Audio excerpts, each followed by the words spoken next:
those listening to the podcast won't be able to see this, obviously, so I'll explain it. Okay. We've got the Man So United. it's the Yeah, Jamie, what 1997. year is this, mate?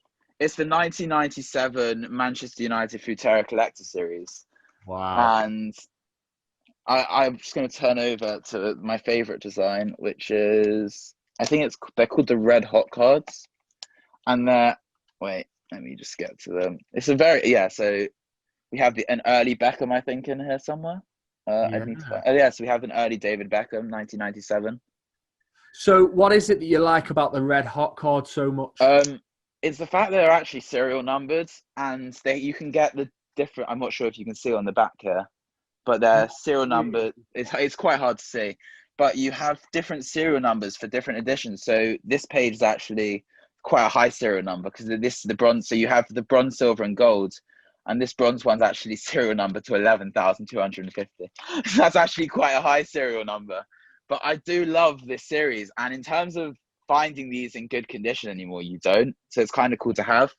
And then you actually had a redemption card in the same set, which is probably my rarest Futera cards, which is my George Best on card also.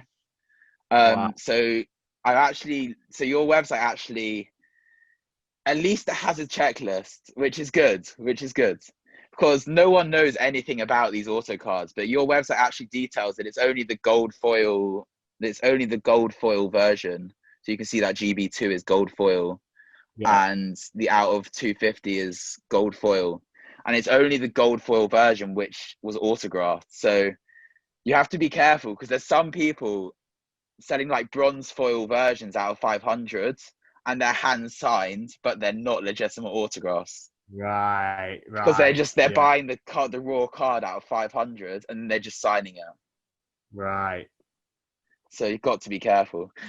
Yeah, it's a tricky one. It's a tricky one, isn't it? It was actually a redemption card as well. I have the original redemption. I think you'd get the redemption in a pack, and then you'd send it in by mail to Futera with a stamped address envelope, and they send you back the auto card.